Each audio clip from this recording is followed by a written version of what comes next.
को मार सकता हूँ। हिरण्यकश्यप एकदम तुरंत हंस गया। बोले महाराज मुझे तो अब भी कोई नहीं मार सकता। बोले क्यों? बोले मैंने ब्रह्मा से एक वरदान और मांगा है। बोले कौन सा? बोले 12 महीने में कभी ना। भगवान ने कहा ये तुझको बताइए कौन सा महीना चल रहा है? बोलो बोलो। भगवान ने कहा ये कौन सा महीना चल रहा है? बोलो।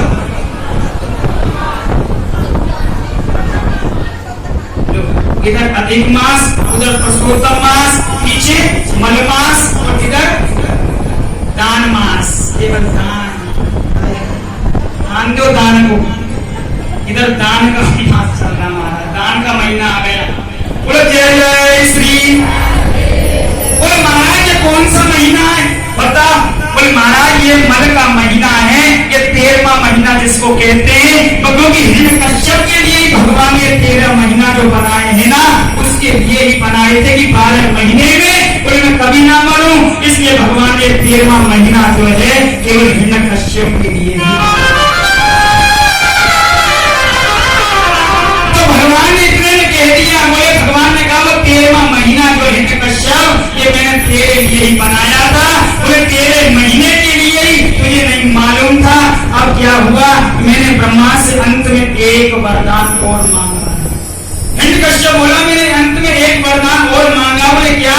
बोले विधाता से मरूं ना मैं सृष्टि में जाकर के मरूं। बोले मैं ना तो विधाता को बनाता हूँ ना सृष्टि को मैं चलाता हूँ।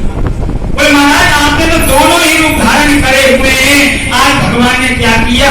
बोले अपनी जंघाओं पे लिटा करके, बोले जैसे महाराज घूमा घूम करके अपने नाखूनों से बोले हिरण्यकश्यप का महाराज आंखों को निकाल दिया। उसकी अपनी आंखों को अपने गले में भगवान ने पहन लिया और इतनी जोर से घूमा घूम किया कि महाराज हिरण्यकश्यप का भगवान ने वध कर।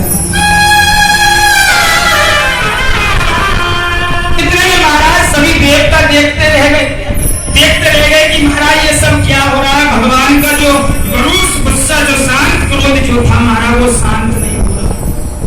सभी शांत कर रहे थे। इतने में लक्ष्मी जी आई।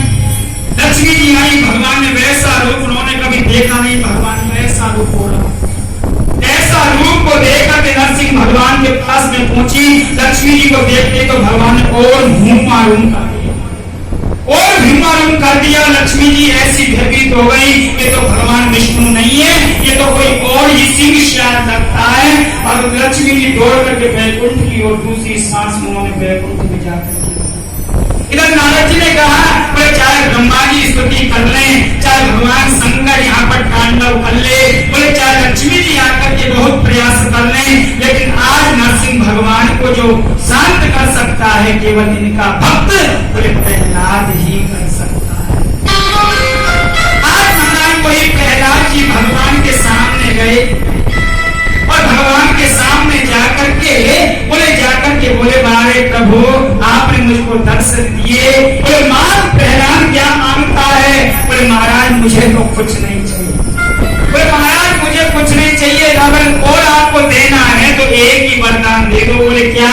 बोले आपने जो मेरे पिताजी को जंघाओं के दान रखा है ना, बोले इनके जितने भी पाप है आप उनको समाप्त कर दो, मुझे और कुछ नहीं चाहिए।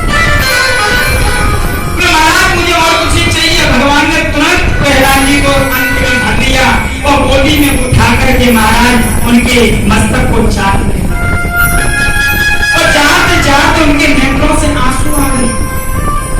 भगवान बोले मारे भक्त जिस पिता ने दुष्ट भर बोले जीवन भर तुमको दुख दिया, आज उसी पिता के लिए तू वरदान मांग रहा है कि इनके जितने भी पाप हो सब दूर हो।